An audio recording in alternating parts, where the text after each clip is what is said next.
রান্না বান্না হয়ে গেল, গোশত আর রুটির সামনে এলো। নবীজি খাওয়া শুরু করার আগে কয়েকটা রুটি আর কয়েক টুকরা গোশত একটা পোটলার মতো করে বানায়া হযরত আবু আইয়ুবের হাতে তুলে বললেন, আবু আইয়ুব, এই গোশত আর রুটি টুকরা নিয়ে যাও আমার মা ফাতেমার কাছে। গত ৩-৪ দিন হয়ে গেল তার কিসমতে কিছু হয় নাই। নিজেরা না খেয়ে মানুষের দুয়ারে দুয়ারে খাবার পৌঁছে দিয়েছেন, মানুষ যেন কষ্ট না পায়।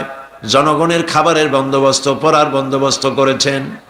নবীজি গরিব মানুষের জন্য, মানুষের অর্থনৈতিক সমৃদ্ধির জন্য ব্যাংক তৈরি করলেন। ব্যাংকের নাম রাখলেন বাইতুল মাল। এই ব্যাংকের উদ্বোধন যেদিন করেন, বুখারী শরীফের হাদিসে এসেছে, আল্লাহর নবী উদ্বোধনী বক্তব্যে বললেন, মান তারাকা দায়নান আও দিয়ান ফালাইয়া।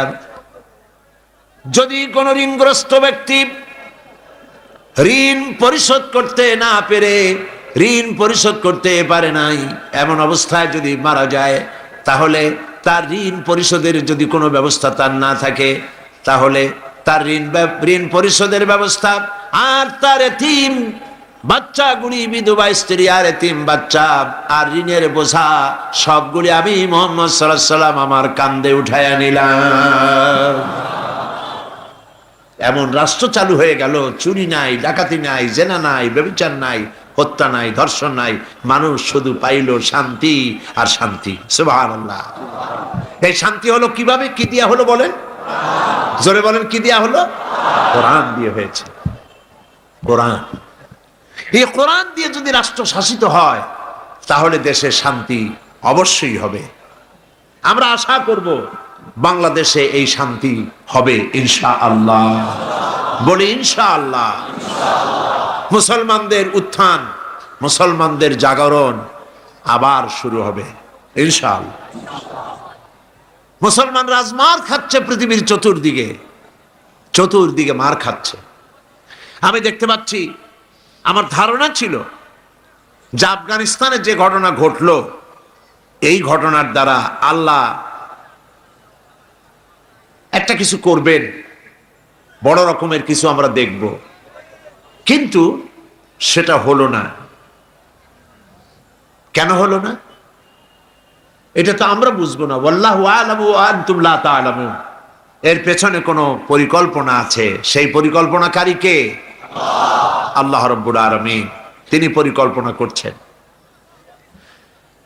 11ই সেপ্টেম্বরে আমেরিকায় যে ঘটনা ঘটেছে, এই ঘটনা সম্পর্কে আমার সুস্পষ্ট মত হচ্ছে, যদ্দূর পড়াশোনা করেছি তাতে আমার সুস্পষ্ট মত, এই ঘটনা ঘটিয়েছে পৃথিবীর ইহুদিদের পরিচালিত মোসাদ, ইহুদিদের গোয়েন্দা বিভাগ, ইসরায়েল রাষ্ট্র, ইহুদিরাই এই ঘটনা ঘটিয়েছে।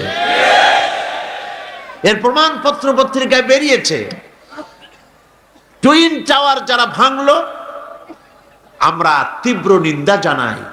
এখানে হাজার হাজার মানুষ কাজ করে, মানুষ হিন্দু হোক, খ্রিস্টান হোক, বৌদ্ধ হোক, মানুষ মানুষই।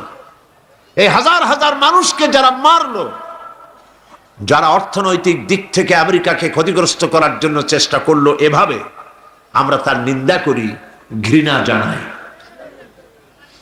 কিন্তু একথাও আমাদের বুঝতে হবে যে এই টুইন টাওয়ার, এই দুটি বিল্ডিং এ 50,000 লোক চাকরি করে, তার মধ্যে 4,000 ইহুদি আছে। দুনিয়াবাসী এ খবর জেনে ফেলেছে। ঘটনার দিন 4,000 ইহুদির একটা ইহুদিও কর্মস্থলে যায় নাই। কেন গেল না? এই প্রশ্ন আমেরিকার FBI, federal bureau of investigation, পৃথিবীর নাম করা গোয়েন্দা বিভাগ, তারা কেন এটা তালাশ করলো না? ইহুদিরা কেন সেদিন আসলো না? এবং একটার পর একটা বিমান এখানে হামলা হবে, 18 মিনিট পর পর একটা বিমান, দুটো বিমানে হিট করে বিল্ডিংটা ফেলে দেবে। এইটা পূর্ব পরিকল্পিত না হলে পরে চতুর্দিকে ক্যামেরা ফিট করে ছবি ধারণ করলো কিভাবে? এগুলি বিশ্লেষকগণ চিন্তা ভাবনা করছে। মানুষ সব মাথা খারাপ না, কিছু বুদ্ধিমান মানুষ পৃথিবীতে এখনো আছে। সুতরাং কাজটি ইহুদিরা করেছে। কেন করেছে? কারণ হলো সমাজতন্ত্রের পতনের পর পুঁজিবাদী শোষণ থেকে বাঁচার জন্য পৃথিবীর নিগৃহীত নির্যাতিত মানবতার জন্য খোলা ছিল কেবলমাত্র ইসলাম, শুধুমাত্র ইসলাম। সেই ইসলামের দিকে মানুষ যাতে আসতে না পারে, সেই জন্য ইসলাম আর মুসলমানদেরকে মিডিয়ার মাধ্যমে প্রচার করানো হলো সন্ত্রাস আর মৌলবাদ। ইসলাম মানি সন্ত্রাস, মুসলমান মানি মৌলবাদী। তবে দুর্ভাগ্য, এখানে একটা লোক বাজার থেকে খুব জোরে দৌড় মারছে। লোকেরা জিজ্ঞেস করলো, দৌড়াও কেন? কয়, ভাই মানির মান আল্লাহই রাখে। কয় কেমন? কয়, বাবা আর আমি দুইজনে গেছিলাম বাজারে, বাজারের মানুষেরা আমার বাপেরে ধরিয়া জুতা দিয়ে এমন পিটাইলো, আমি আরামসে নিরাপদে চলে আসছি, আমারে কেউ কিছু করতে পারে নাই, মানির মান আল্লাহই রাখে। ওর বাপের জুতা দিয়ে পিটায় আর মানির মান আল্লাহ রাখে। দুর্ভাগ্য এই জাতির এক শ্রেণীর কলামিস্ট, এক শ্রেণীর মুসলমান নামধারী কলামিস্ট, মুসলমান নামধারী ফিচার লেখক, মুসলমান নামধারী সাংবাদিক, মুসলমান নামধারী বুদ্ধিজীবী, মুসলমান নামধারী রাজনীতিক, ওরা মুসলমানের ঘরে জন্মগ্রহণ করেও কুলাঙ্গার।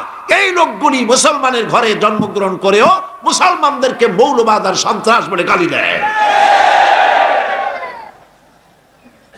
আজকে আপনারা পত্রিকায় দেখুন, হিন্দু বৌদ্ধ খ্রিস্টান ঐক্য পরিষদ ওরা একটা মিটিং করেছে গত পরশুদিন, গতকাল পত্রিকায় ছাপা হলো। সেইখানে আওয়ামী লীগের তৎকালীন যুগের ডাক সেটে নামধারী কয়েকজন মুসলমানও সেখানে ছিলেন। ওইখানে হিন্দু বৌদ্ধ ঐক্য পরিষদের নেতৃবৃন্দরা বক্তৃতা করলো, মুসলমানদেরকে এদেশ ছেড়ে চলে যেতে হবে। দেখছেন, এরা এই দেশের সাম্প্রদায়িক সম্প্রীতি নষ্ট করে দিতে চায়। তারা আরো বলেছে, তালেবানদের থেকে শিক্ষা নাও, তারাও আফগানিস্তান থেকে চলে গেছে। বেকুবদের বলি, বেকুবেরা ভালো রেখে মনে রেখে দিও, ভালো করে মনে রেখা দাও, তালেবান শেষ হয়ে গেলেও ইসলাম শেষ হবে না। তালেবান শেষ হয়ে গেলেও মুসলমান শেষ হবে না। যত বড় মুখ না, তত বড় কথা বলো না। তারা আরো বলেছে, যারা বাংলাদেশি পরিচয় নিজেদের পরিচিত করতে চায়, তাদের মুসলমান নামটা আগে ত্যাগ করতে হবে। কত বড় সাহস, কত বড় সাহস! আমরা পরিষ্কার করে বলতে চাই, বাংলাদেশে যারা বসবাস করেন তাদের পরিচয় বাঙালি নয়, তাদের পরিচয় বাংলাদেশী। যারা বাঙালি বলে পরিচয় দেয়, তারা পশ্চিমবঙ্গের সঙ্গে তাদের সম্পৃক্ততা রয়েছে। 47-এর বর্ডার মুছে দিয়ে ভারতের অঙ্গভুক্ত সিকিম, ভুটানের মতো বাংলাদেশকে তারা বানাতে চায়।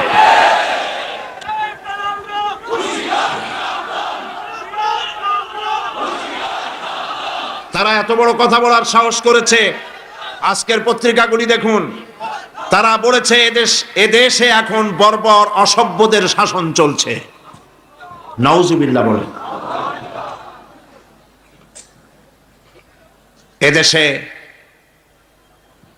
4 দলীয় ঐক্যজোটের সরকার দেশকে সঠিকভাবে সুন্দরভাবে পরিচালনা করছেন।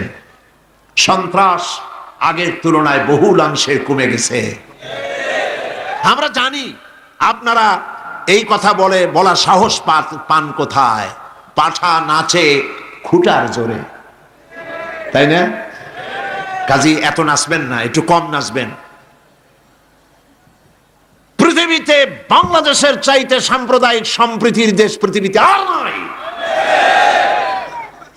1 অক্টোবরের পরে দুর্গাপূজা নিয়ে যা মাতামাতি করেছেন আপনারা, বিগত সরকারের ইঙ্গিতেই আপনারা করেছেন।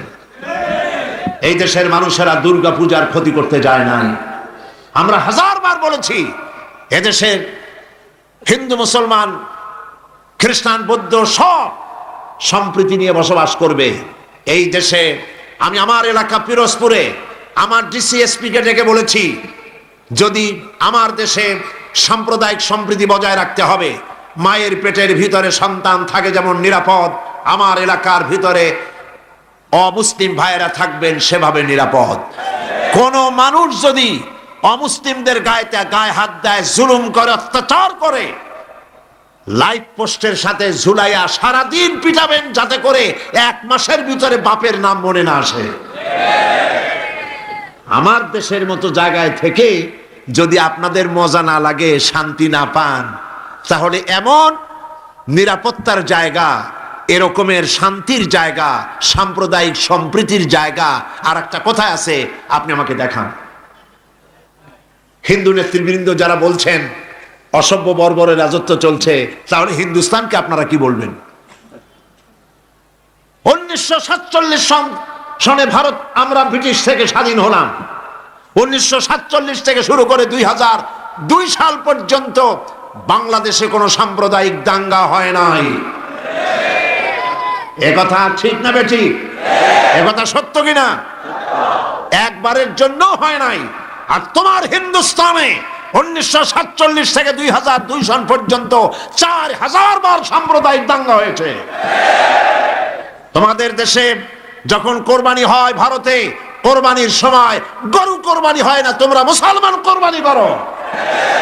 মুসলমানদের মসজিদ ভেঙে তোমরা মন্দির বানাও। আমি বাংলাদেশের সমস্ত হিন্দু সম্প্রদায়ের ভাইদেরকে বলবো, হিন্দু বৌদ্ধ খ্রিস্টান ঐক্য পরিষদের এই সব দালাল নেতাদের কথা আপনারা শুনবেন না। এরা দালাল, এরা ভারতের গোলাম, এরা আওয়ামী লীগের 5টা গোলাম।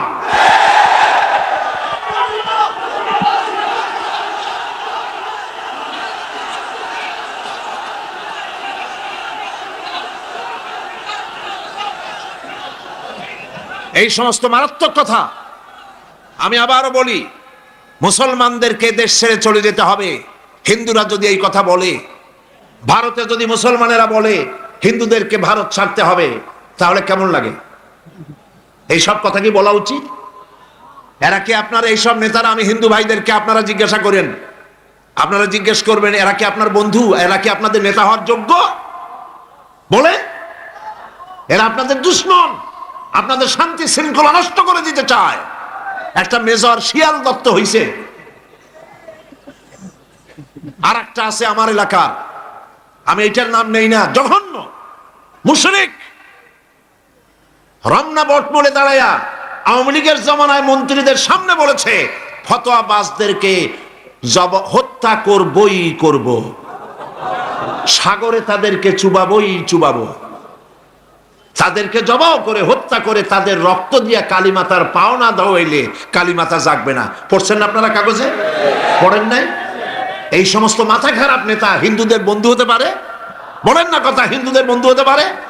এরা হিন্দুদের শত্রু, জঘন্য শত্রু। এরা আমাদের মধ্যে হিন্দু মুসলমান আমরা যে মিলেমিশে বাস করি, আমাদের মধ্যে তারা সাম্প্রদায়িক সম্প্রীতি বিনষ্ট করতে চায়। আপনাদেরকে বয়কট করুন।